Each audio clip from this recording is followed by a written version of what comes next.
My name is Xylene Contaoi. I am the lead BCBA at Xcite Steps for the central and north central region of San Diego. Xcite Steps provides ABA, Applied Behavior Analysis, to children and adults of all ages in the home, community, and school settings. Today I'll be talking about three things: a visual schedule, how to implement sensory breaks, and how to implement a token board. So the tip I wanted to share today is just visual supports in general, specifically a visual schedule and a token board. Those are the two main things that we've seen help with attending to such long days in front of a computer and to help structure the child's day.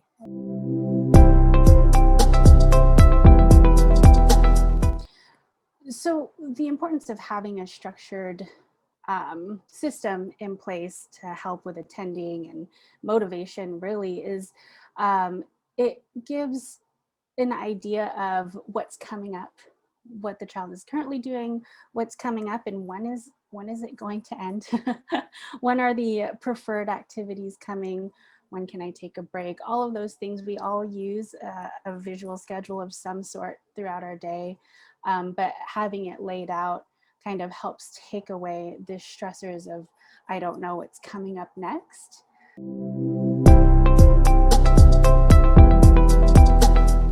So for clients or children with sensory processing needs, what I have done in the past and what's been really successful is implementing sensory breaks within a schedule. So even if the virtual classroom has their own schedule, I would still make one that would include a break given the child's needs every 5 minutes, every 10 minutes. And it doesn't necessarily have to be, let's go outside and run around, but it could be, hey, let's go jump on the trampoline for 5 minutes. Or, here's your favorite fidget toy. Like, you can play with this for a little bit, and then we kind of have to focus back on the task. So just implementing those routinely throughout the schedule and throughout the child's day will really help them to not only stay engaged when it is time to engage, but also to increase their motivation as well.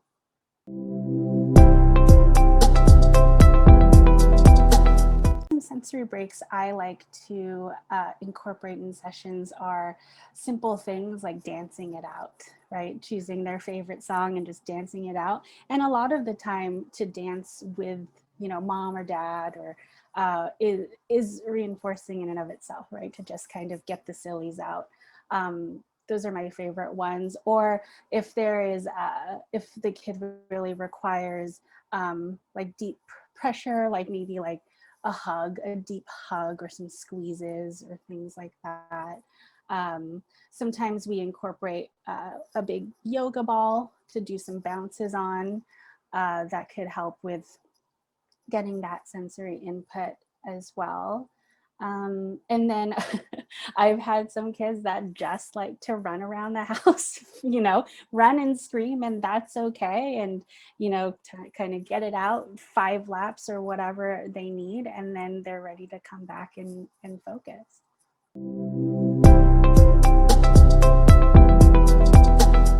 Setting expectations with those things is the best way to set the child up for success. So running and screaming around the house, that's great, but we're going to do 2 laps and we're going to stay out of the kitchen. Or, we can do 3 laps, but only if you include your little brother, so you can incorporate a lot of different things. And at the end of the day, setting those expectations up before presenting the task or before allowing access to the task really helps the child to understand what is expected of them and how what's appropriate in each situation. The reminder of the expectations is really important. And then also, when something is very exciting, running, dancing, things like that, having the child return back to either their seat or wherever they need to be, really engaging in a couple of calming things. So like, hey, I love that, you had so much fun. Let's go ahead and take 5, really, really deep breaths, and let's just calm it down. And then you can show them that visual schedule again, right? Going back to that visual schedule of, we just have to do reading with, the teacher for 10 minutes or whatever it is, and then we can do it again. So reminding them that this isn't it. That's not the only break you get throughout the day, but there is a purpose for the breaks, and there is a schedule we need to go through, and you can continue to earn these super fun activities again. And it really just takes practice, and follow through, to be honest, of continuing to just remind the child of those expectations, following through, and then providing so much praise and high fives and hugs and all of those things for just listening.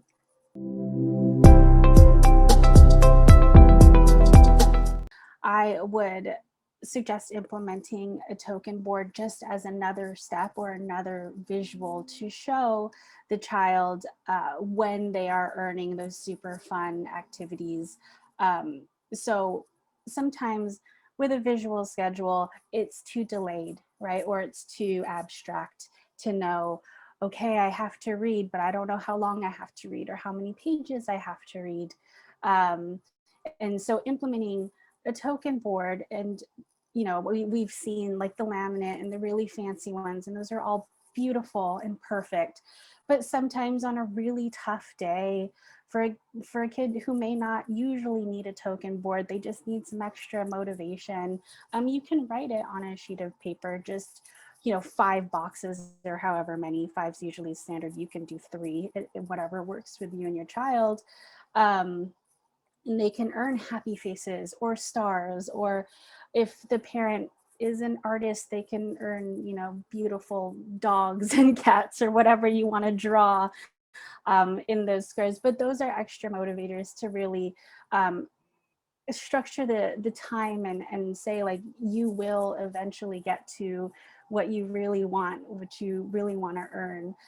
So if that needs to be, every minute they earn a star or a happy face, or every correct answer they earn 1, or every page they read they earn 1, it really is what works best for your child in that moment.